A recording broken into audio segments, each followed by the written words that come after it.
Hello everyone, Adrienne here. So if things look a little bit different on my set, it is because I have gotten some new, very fancy lighting. I have a brand new ring light, which I am using right now.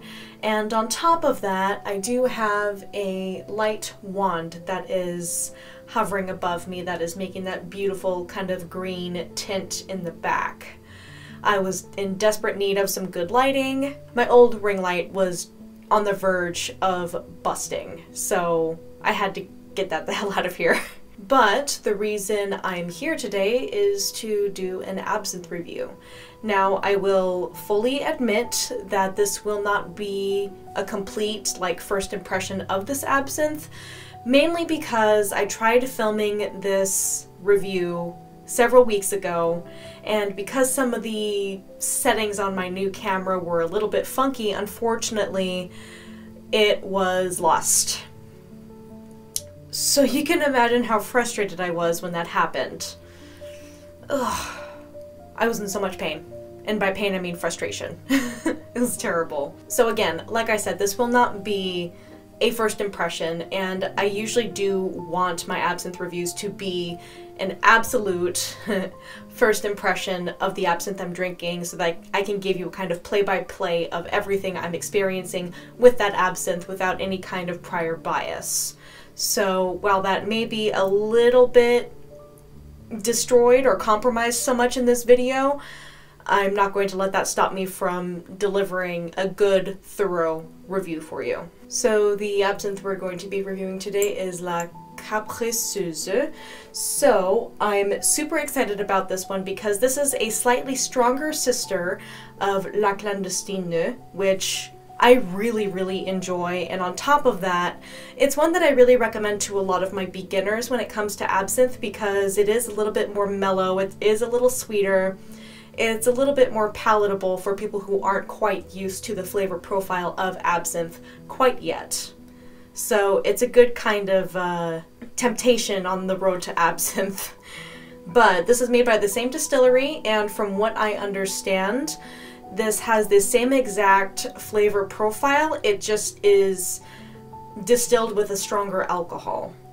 So when I did taste it the first time, I definitely noticed how much stronger it was than its predecessor, La Clandestine. However, that did not diminish how much I enjoyed it because, oh, God, it really is just a beautiful thing, isn't it? And by the way, this particular sample was sent to me by my friend Rory. So again, Rory, thank you so much for your generosity and your kindness and taking the time to send me these samples to review. I really appreciate it. So let's read a little bit about La Capricieuse before we continue here. La Capricieuse reveals a remarkable aromatic palette and a delicate final bitterness, a blue full of complexity. Made with more than 10 plants, this absinthe is issued from the same recipe as its sister La Clandestine, with a higher level of alcohol. La Capricieuse is less mellow but reveals more aromas. It is one of the first absinthes distilled in the Val de Travers, cradle of this drink's distillation. Its traditional production uses only natural products for amateurs of strong emotions. And that definitely is true.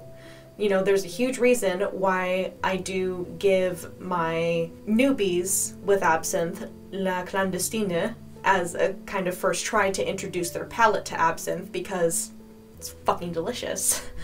And on top of that, because it is a little bit more on the mellow side, it is more palatable to a beginner. And I think it's pretty much the same here, in my opinion, from what I remember of my previous tasting. Alright guys, so I am going to reposition the camera. We're going to take a look at La Capricieuse, and we're going to take a look at the louche and get a load of the aroma and then get to the tasting. Alright guys, we are now at the point in the video where I will prepare La Capricieuse by adding water to it before we do a taste. I am super excited to do this again because I did enjoy this the first time around when tasting it. And again, before I get any people complaining about me not using sugar, it is my rule that now that I have become accustomed to drinking absinthe and having it without sugar, I am not going to have my first tasting without sugar. So what I will be doing in the future, however, I will be showing just plain old videos of the preparation process with sugar, and possibly me doing a voiceover of it and kind of doing like a brief kind of mini review. Possibly something for TikTok in the future if I do decide to go in that direction. Anyway, so for these official reviews, for the sake of accuracy, I will not be preparing these with sugar. And plus, it's just good to do your first tasting without sugar anyway, just to ascertain how much natural sweetness is in the absinthe that you are drinking, because that's the best way to determine the quality of the absinthe you're drinking, is if it has a nice natural sweetness where it doesn't need sugar to be tolerable. I hope that made sense. Ooh, God. Oh, it's so fresh. It's like a breath of fresh winter air. I just love it.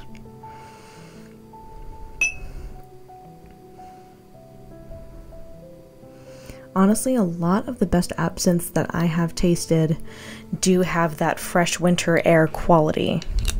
Just saying. Now, I barely have enough in this little sample bottle to do one more kind of preparation video, so I will save it for that purpose. Alright, so as for the appearance, it is crystal clear. Absolutely crystal clear. It's beautiful. I don't see any kind of flaw in it.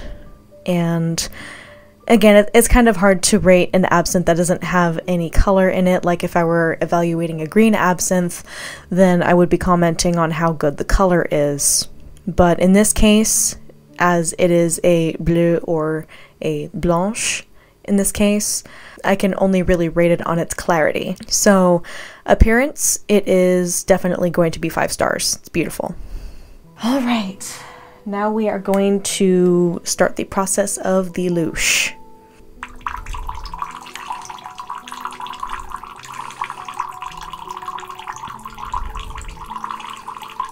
So as you can see right away, the second that the water hit it, it started turning cloudy like that. Oh God, this smells incredible, guys. Honestly, for these videos, I really wish smell-o-vision was a thing.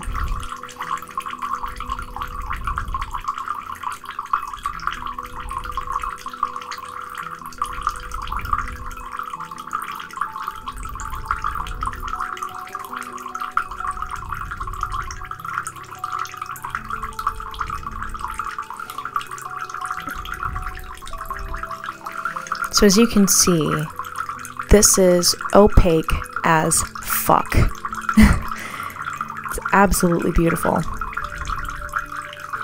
And tiny little touches of blue, just like in La Clandestine.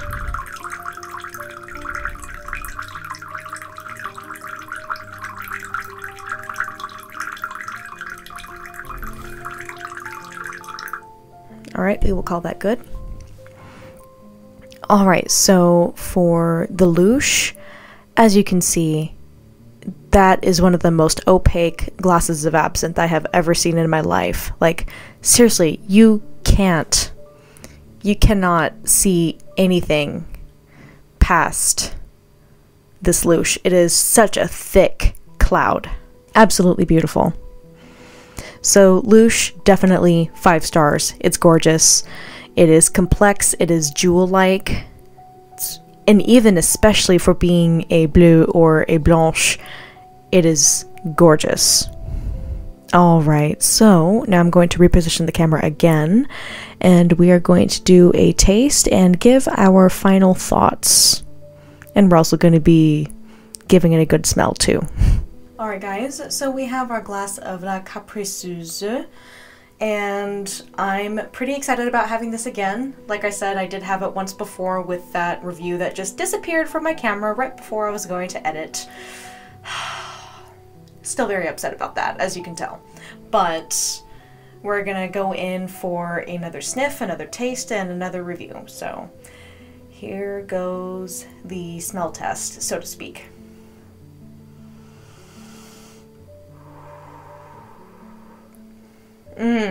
That has all of the delicious sweetness, like fresh sweetness that La Clandestine had, and it's wonderful.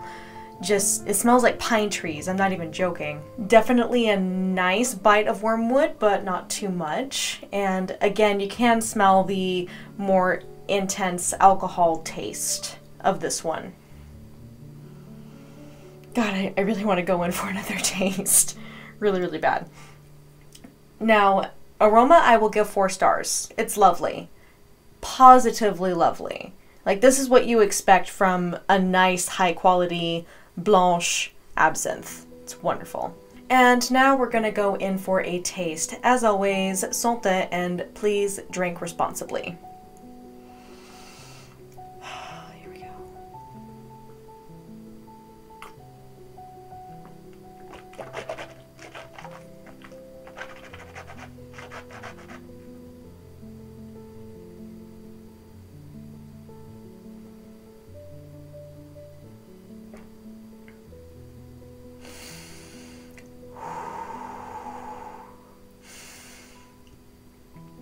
Oh, God, that's lovely. God, it barely even needs sugar, like from how nice that sweet aftertaste is. I would say the aftertaste on this one is slightly sweeter, just barely slightly sweeter than it was with La Clandestine, which, you know, that's fine. But again, for someone who does have a sweet tooth, I probably would recommend they take sugar with it, but that's just me. Oh, yeah, there's that tingle. There's that really nice tingle of wormwood. Lord help me, that's beautiful. So does it measure up to its slightly more mellow sister? Yes. I would say that they are comparable enough in flavor that I can easily tell that they came from the same distillery, that they came from the same kind of flavor profile. It's just that this one is significantly stronger, so this one does have a bit more of a bite. Just a tiny bit more of a bite, and I find that it does bring out a little bit more of the herbal profile, in my opinion. Oh God, this is so beautiful. Now, taste. Flavor, I will definitely give 4.5 stars, because that is everything a high quality Blanche or Bleu Absinthe should be. Hey honey, yeah.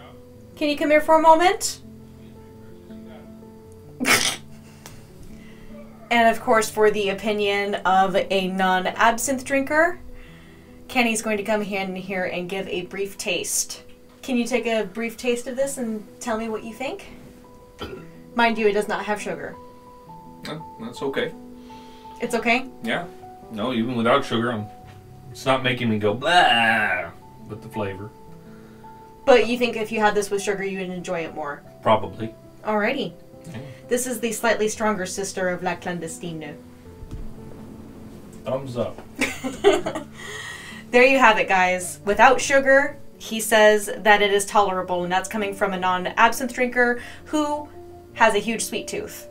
So there you have it.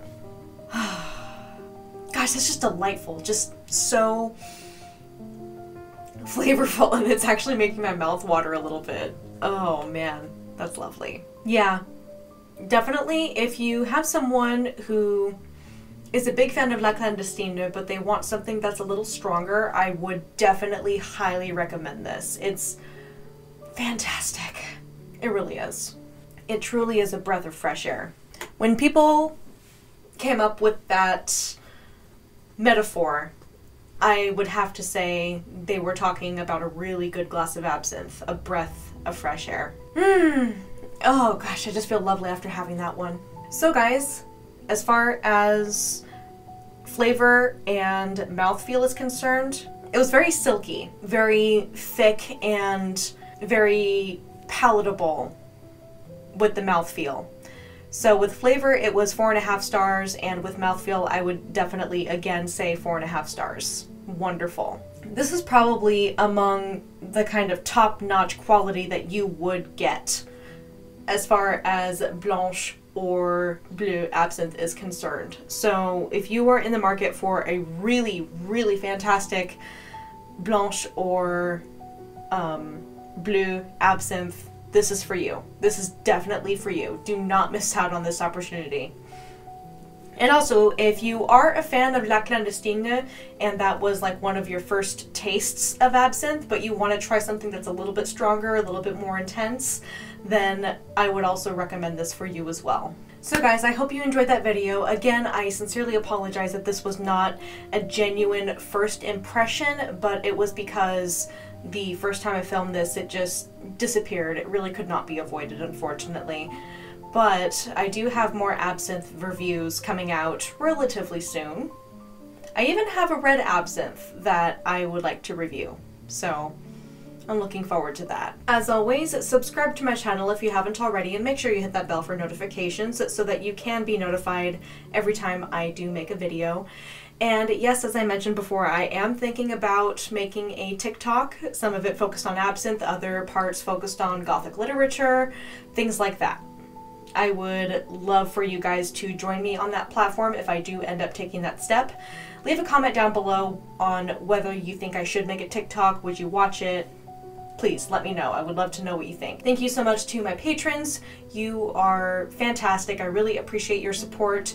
You are part of the reason why I was able to get this beautiful new ring light. Oh, it's fantastic. I really do love it. And to everyone, you're amazing. I love you, and I will see you guys later. Bye!